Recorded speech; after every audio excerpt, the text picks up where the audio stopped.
पत्थर तुमने क्यों फेंका? बोले मैंने आपके ऊपर नहीं फेंका। बोले मैं जानता हूं। कहां फेंका? आम के ऊपर। क्यों फेंका? क्योंकि मुझे आम खाना था। बोले क्या मिला तुमको? पति के हाथ में आम था।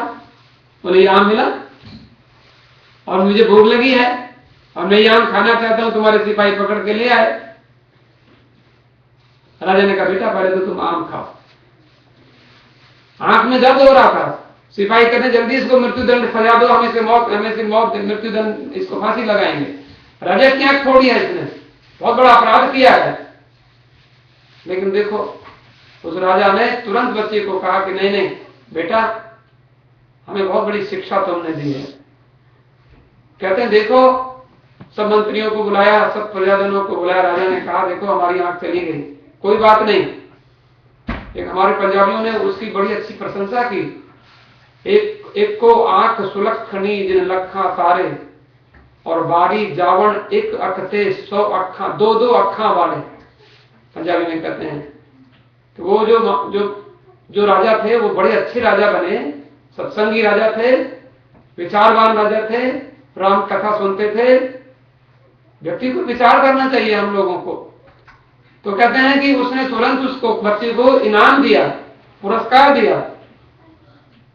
सब लोग आश्चर्यचकित हुए। उसने कहा देखो मैं इसको पुरस्कृत कर रहा हूं। लोगों ने कहा महाराज आप ये तो उल्टा काम कर रहे हैं, जिसने आपकी आंख फोड़ी तो उसको दंड देना चाहिए, उसको आप पुरस्कार देते हैं। बोले इसने मुझे बहुत बड़ी शिक्षा दी है कि देखो यदि हम तो राजा हैं और उस पेड़ को इसने कुछ मारा तो पेड़ ने एक इसको आम दे दिया, और हम तो मनुष्य हैं तो हम इसको कुछ, हमें भी तो कुछ देना चाहिए। पेड़ को मारा तो पेड़ ने कुछ दिया, और हमको इसने मारा तो हम इसको मृत्यु दे दें। पेड़ ने इसको मृत्यु तो नहीं दी, वृक्ष ने, वो जड़ है, पेड़ तो समझता नहीं है, पेड़ को कुछ, लेकिन पेड़ हमसे अच्छा है कि नहीं।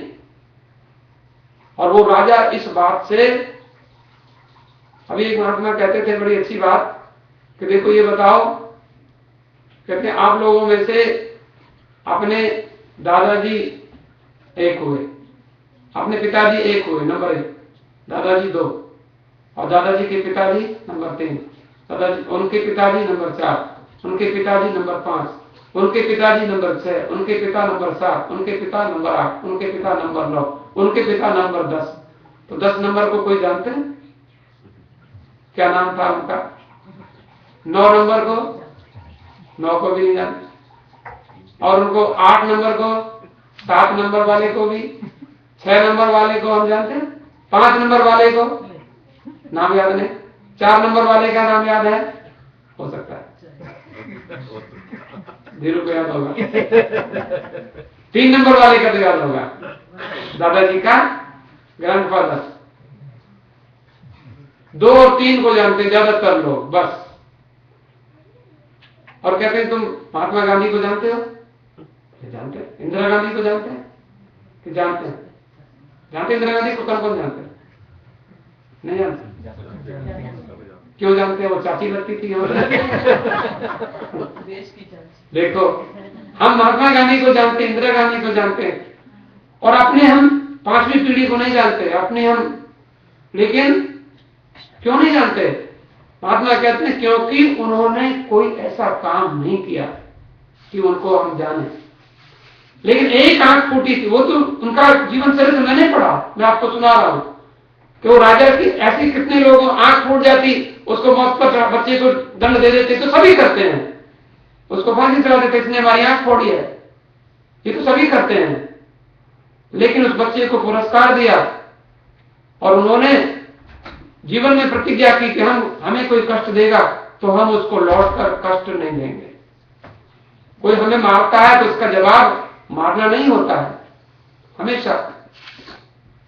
और एक राजा ने तो, हम लोग थोड़ी समझदारी से काम करते हैं, राजा ने तो किसी प्रश्न को, एक राजा ने सवाल पूछा सब लोगों से। देखिए सोचने की बात है, कितना भक्ति किसको कहते हैं, कितना इमोशनल चीज है। राजा ने एक अपने जीवन में घटना देखी, सभा में प्रश्न रख दिया देखने के लिए हमारे मंत्री लोग कितने समझदार हैं। राजा ने एक मंत्री रखा हुआ था और मंत्री को बहुत वेतन दिया जाता था। उनकी राजा की धर्मपत्नी बोली कि तुम मेरे भाई को मंत्री बनाओ, उतना वेतन मेरे भाई को दो और इस मंत्री को रिटायर्ड करो, इतना पैसा खर्च करो, मेरे भाई को इससे चौथाई पैसा देना, तुम्हारा पैसा बचेगा। राजा ने कहा तो ठीक है, अपने भाई को बुलाओ, आज हम सभा में एक प्रश्न पूछेंगे और तुम्हारा भाई अगर उत्तर दे देगा ठीक तो हम अपने मंत्री जी को हटा देंगे और मंत्री जी की जगह तुम्हारे भाई को रख लेंगे। देखो पत्नी की बात मान तो लेते हैं हम लोग, लेकिन पत्नी की बात कितनी समझदारी पूर्ण है ये भी तो बात है ना। पत्नी को कहा तुम्हारी बात हम मानेंगे, आज ही अपने मंत्री को हटा देंगे, तुम्हारे भाई को मंत्री बना देंगे। बोले हाँ बिल्कुल ठीक रहेगा, मेरा भाई कोई कमजोर थोड़ी है। बोले बुलाओ, सभा में बैठे, बोले भाई बताओ हमारे गाल पर कोई चांटा मारे उसको क्या सजा मिलनी चाहिए। अब मंत्री तो सब मंत्री जी बैठे थे, तो महाराज का विचार महारानी के भाई पर गया, भाई बताओ तुम। तो जानते हो उसने क्या उत्तर दिया? जो को उत्तर देगा साधारण सी बात, उसने उत्तर दिया महाराज जो आपके गाल पर चांटा मारे उसके हाथों को कटवा देना चाहिए, हाथों को कटवा देते। राजा ने कहा ठीक है। और बोले आप लोग सहमत हैं? बोले सारे लोग सब सहमत हो गए।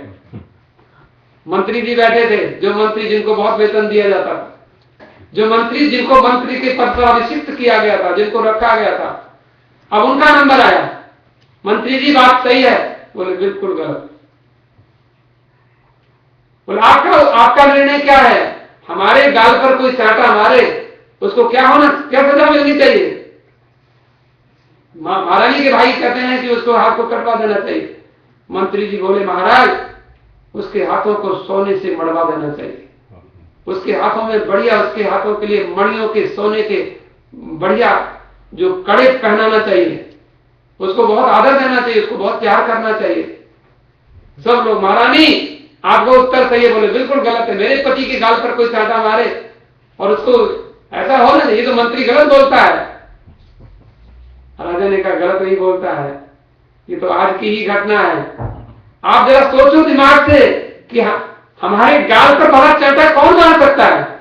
आज सवेरे हमारा 3 महीने का बच्चा हमारे गाल पर चांटा मार रहा था, राजा के गाल। राजा ने गोद में लिया अपने बच्चे को, और बच्चे को क्या लगता है? बच्चा झट से गाल पर चांटा मारता है आपके, छोटा बच्चा।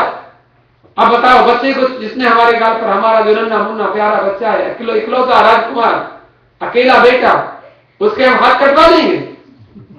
देखो कहां तुम्हारी समझ है, कितना इमोशनल बात है। तो भक्ति में ये चीज चाहिए, भक्ति में इतनी समझदारी चाहिए, इतनी डेप्थ चाहिए। और वो राजा का कहते हैं हम लोगों को इतने नाम याद नहीं है, लेकिन हमारे पिताजी, हाँ अगर हमारे पिताजी ने कोई काम किया है, कोई सेवा की है, हमने और आपने जो कुछ अच्छे काम किए हैं भगवान उनको काउंट करते हैं, और जो हमने कुछ ऐसा कुछ नहीं किया वो दिन भगवान गिनते ही नहीं है। जिस दिन हमने कोई काम नहीं किया, अच्छा काम नहीं किया, भगवान कहते तो ऐसे जीने से क्या है? जैसे वो कोई धोकनी में किसी चमड़े में हवा भर के उसको चलाते हैं, वो भी तो सांस चलती है उसकी भी, लेकिन वो ऐसे मनुष्य होकर के हमारी सांस चलती रही और हमने कभी कुछ भगवान का भजन नहीं किया, स्मरण नहीं किया, कुछ अच्छा काम नहीं किया, तो कहते नो धर्माय वयम, हम धर्म का काम नहीं करते। क्यों? भगवान ने हमको धर्म के लिए नहीं बनाया, अगर बनाया होता तो हम अपनी we are not obeying our duty, so we are not for religion, we are not for our duty here, so for what we are here. तो कहते हैं अर्थ के लिए बनाया भगवान ने हमको, for money no, we have not made for money, because यदि हमें धर्म के लिए बनाया होता तो हम धर्म करते, अर्थ के लिए बनाया होता तो हमारे पास 50 मकान होते ना। हमारा इंग्लैंड में भी एक मकान होता, अमेरिका में भी एक होता, इंडिया में भी होता, फिजी में भी होता, कनाडा में तो कम से कम 10 होते, फैक्ट्री होती है हमारी 10, 20, 50, हम बहुत बड़े, हम प्रेसिडेंट होते इंग्लैंड के। भगवान ने हमको पैसे के लिए नहीं बनाया, नहीं तो हमारी ये हालत होती, अच्छे कपड़े भी पहनने को नहीं, अच्छा भोजन भी नहीं। तो We are not for religion, we are not for earth means money. So we are here for calm. Calm means we cannot fulfill our desires. So we are not here for calm. हम काम के लिए भी नहीं बनाया भगवान ने. काम के लिए बनाया होता तो हमारी इच्छाएं अधूरी रह जाती. नो धर्माय वयम न तत् निरता नार्था येने दृशा कामोप्यर्थ बताम. Who can fulfill his desire? Which have the money. Only that person can fulfill all of his desires. पैसे से ही तो इच्छा पूरी होती है ना. हमारी इच्छा है हम मर्सिडीज कार ले लें, लेक्सस ले लें, लेकिन पैसा ही नहीं है. तो हमें भगवान ने धर्म के लिए नहीं बनाया, अर्थ के लिए नहीं बनाया, काम के लिए नहीं बनाया. क्योंकि अर्थ धर्म के लिए बनाया होता तो हम धर्म करते, अर्थ के लिए बनाया होता तो हम अर्थ वाले होते, और काम के लिए बनाया होता तो हमारी कामना पूरी होती. तीनों के लिए नहीं बनाया तो फिर मोक्ष के लिए बनाया. मोक्ष क्वचित कश्चित. अरे मोक्ष तो पता नहीं किसको होता है. Between thousands only one can get liberation, only one can get मोक्ष. सारे थोड़ी मोक्ष पाते हैं. शंकराचार्य कहते जंतु नाम नर जन्म दुर्लभ मतो पुंस्त्वं ततो विप्रता तस्माद. कितने 84 लाख योनियां हैं, उनमें से एक मनुष्य शरीर, और मनुष्यों में से करोड़ों मनुष्यों में से कोई एक होता है. राम मंदिर तो थोड़ी आते हैं, करोड़ों में से कोई एक आता है. आप सब सोचो जरा सा. और उन करोड़ों में से कोई एक भगवान का भजन करने, कई तो सुन के अपना छोड़ देते हैं, कई भजन करते हैं, उनमें से एक भजन करता है. और उन भजन करने वालों में से जब ऐसे भजन करने वाले करोड़ों हो जाते हैं तो उनमें से कोई एक भगवान की सच्ची भक्ति प्राप्त करता है, और उनमें से कोई एक फिर भगवान को प्राप्त करता है. सोचो जरा सा. गीता में भगवान ने कहा, गीता के 7वें अध्याय का 30वां श्लोक पढ़ना, मनुष्य नाम सहस्रेषु ज्ञान विज्ञान योग. गीता का उसमें 30वां श्लोक है, मनुष्य नाम सहस्रेषु कश्चित् गति सिद्धये यततामपि सिद्धानाम कश्चिन् माम विद् तत्वतः. तो आप लोग बहन भाई जितने बैठे हैं, ये सब जितने लोग हैं, आप विश्वास करो आप करोड़ों में से हैं. आप करोड़ों में से एक है, नहीं तो कौन बैठता है, कौन सुनता है, किसके पास समय है. तो मोक्ष क्वचित कस्यचित्. तो बोले फिर हम धर्म के लिए नहीं बने, अर्थ के लिए नहीं बने, काम के लिए नहीं बने, मोक्ष के लिए नहीं बने, तो फिर तत्किन नाम वृथैव तत्र घटिता. तो भगवान ने बेकार बनाया हम तो क्या. सोचो, एक व्यक्ति कह रहे थे कि हमको भगवान ने बनाया ना, तो भगवान God collected all of the waste material and made us. सारा गार्बेज जो कुछ बना दिया भगवान ने, सबको बना के जो बच गया उसको बना के हमको बना दिया. क्या ऐसा है? क्यों? क्योंकि हम सब गार्बेज ही सोचते हैं, बेकार की बातें सोचते हैं, अच्छी बात सोचते नहीं. आपके लिए हम नहीं कहते, ये एक व्यक्ति के लिए कहते हैं.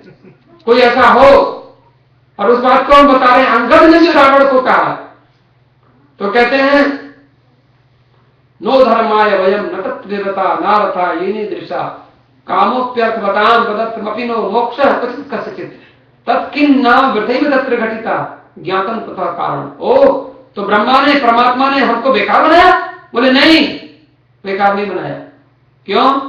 क्योंकि कुछ लोग होते हैं जीवन तो विमृता.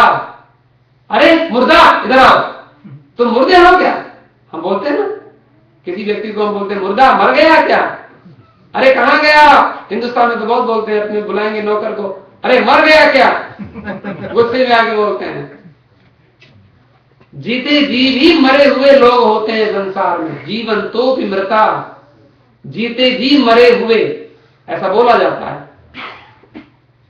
तो जीवन तो विमृता इति प्रवदताम, ऐसा जो बोलने वाले अपनी वाणी में ऐसा प्रयोग करते हैं, तो उनकी, तो बोले उनका भी कोई होना चाहिए ना. जब शब्द है तो उसका अर्थ होना चाहिए.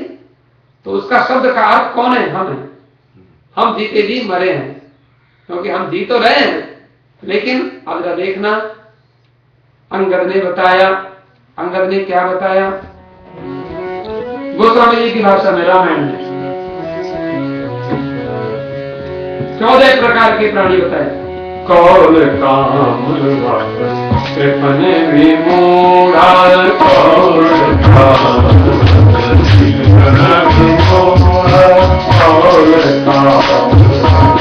कृपण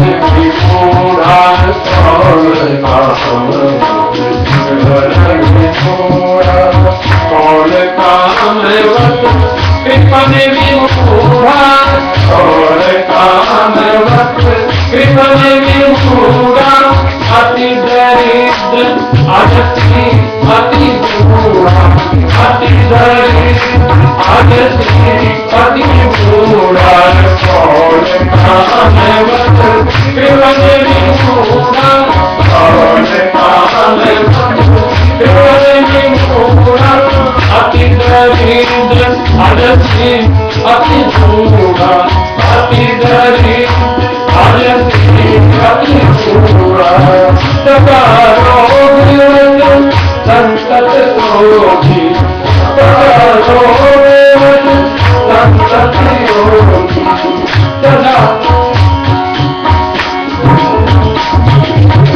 सदा रोग संकट रोगी सदा रोग संकट रोगी विष्णु विरोधी विरोधी Vishnu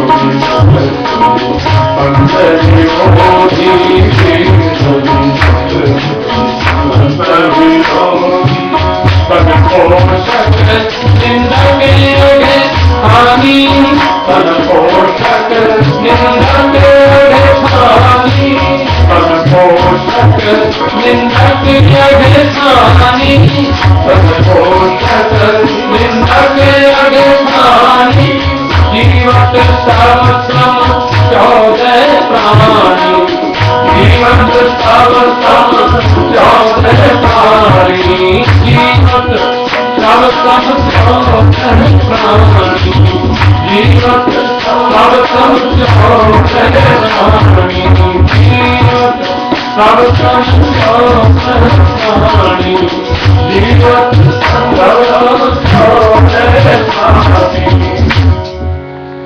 14 गिनाए. These 14 are which are living, only living, but we cannot say they are living, but they are dead. ऐसे लोग हैं जो लगता है जी रहे हैं लेकिन वो मरे हुए हैं. कौन कौन गिनवाया? Number 1 call. कॉल शब्द का क्या अर्थ होता है? जो कॉल CALL कॉल बोलते हैं आप लोग, कॉल वो नहीं. कॉल क्या है? ऐसे महात्मा आपको मिल जाएंगे. हम किसी की निंदा नहीं करते, नहीं करनी चाहिए. कौन है जो महात्मा बन करके और वाम मार्ग का सेवन करते हैं, विपरीत मार्ग, उल्टे रास्ते पर चलने वाले. जो खाने की चीज नहीं है वो खाएं, जो करने का काम नहीं है वो करें, और लोगों को कहें ये पूजा है ऐसे करो, ऐसे करना है, ये खर्चा है ऐसे करना, वैसे करना. उसको वाम मार्गी बोलते हैं. वाम मार्गी एक संप्रदाय है, वाम मार्ग, जिसमें पंच मकार का सेवन होता है, मांस मदिरा आदि सब कुछ. लेकिन मांस मदिरा में 5 हैं तो वो उनको नहीं करना, लेकिन वो करते हैं. तो उसको कहते हैं वाम मार्ग. उसी को कौल शब्द का प्रयोग तुलसीदास जी ने किया. अंगद कहते हैं अगर मनुष्य का शरीर पाकर और सनातन धर्म के मार्ग पर नहीं चले, राम जी की पूजा में नहीं लगे और वाम मार्ग में चले गए, उल्टे रास्ते में चले गए लोगों के बहकाने से, ऐसे रास्ते कई होते हैं. कहने को आपको लगता है वो तो भजन करने वाले हैं, महात्मा हैं, लेकिन that is not real path. We should not go there. They are not good person, they are not saint actually. तो ऐसी जगह जाना है तो ये ऐसे वो कहते हैं वो खुद मरे हुए हैं ऐसे लोग. अब ध्यान देना. Call number 1. और कहते कॉल कामवश. कामवश माने जो काम के कामना के अधीन रहते हैं, जो इच्छा के अधीन रहते हैं. Which one cannot control his mind, can not control his Dzire. इच्छा तो है हमारी, लेकिन इच्छा की पूर्ति किसी गलत तरीके से तो नहीं करना। काम के वश हो जाए, काम के वश काम होता है तो हमारा हम विवाह करते हैं, हमारी पत्नी होती है, हमारे पति होते हैं, लेकिन गलत तरीके से हम उसका दुरुपयोग नहीं करते। अगर ऐसा है तो हम जीते ही, हम जिंदे नहीं हैं। फिर देखो अंगद बोलता है, यदि काम के वश होकर के हम जिएंगे, काम हमारे वश में है, कामना हमारी है, हम कामना किसकी करते हैं? हम पैसा कमा कर लाते हैं तो हम क्या सोचते हैं, हमें जो हमारे एक पंजाब के एक बड़े अच्छे गायक हैं, वो कहते हैं, उसमें कहते हैं कि रोटी हक दी खाइए जी, पावे बूट पालसा करिए। कहते चाहे तो हमें जूते पर पॉलिश करनी पड़े, पॉलिश की जाती है जूते पर, हमारे यहाँ भारतवर्ष में पॉलिश करने वाले बैठे रहते हैं स्टेशन पर, जगह सड़कों पर, लेकिन वो बेचारे तो रात को घर, शाम को घर जाते हैं तो उससे आटा खरीद के लाते हैं, सब्जी लाते हैं, रोटी खाते हैं, आराम से सोते हैं, लेकिन गलत काम नहीं करते, चोरी नहीं करते, वो बूट पॉलिश करके अपना पेट भरते हैं। तो वो कामना के अधीन होकर गलत काम नहीं करना। तो वो अगर ऐसा कोई करता है तो मरा हुआ है। अंगद बोलते हैं तो हो गए कौल काम बस। हमारे महात्मा कहते हैं, देखो ये दृष्टि की बात है। एक हमने श्लोक पढ़ा, एक अमेव पदार्थ स्तुत्रिता भवति वीक्षित गुणकम कामिनी मानसम योगी भी कामी भी स्वभी। एक कोई जवान लड़की सो रही है, जवान है, सुंदर है, 3 लोगों ने उसको देखा। अब देखो किसने देखा? एक तो कामी व्यक्ति ने देखा, मन चले ने देखा, तो कहता कितनी सुंदर लड़की है, कितनी सुंदर स्त्री है, उसके मन में उसको देखकर बुरे विचार आए। एक किसने देखा? योगी, एक योगी महात्मा ने देखा, एक कुत्ते ने देखा। अब देखो आप कभी सो जाएं तो कुत्ता आपको सूंघता है कि कुछ अगर हो गया हो तो फिर खाना शुरू करें। कुत्ते को मुर्दा चाहिए,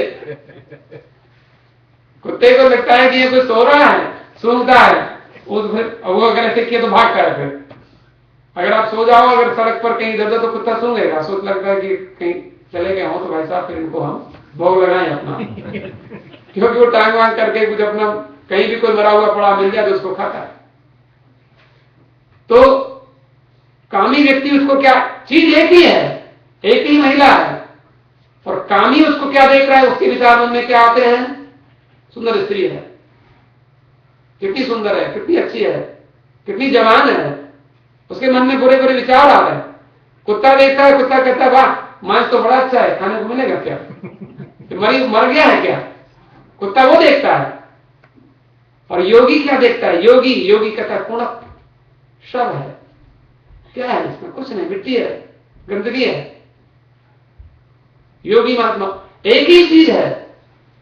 हम कहते हैं, शास्त्र कहता है, रामायण कहती है, we can not change this universe, we can not change this creation, but we can change our site.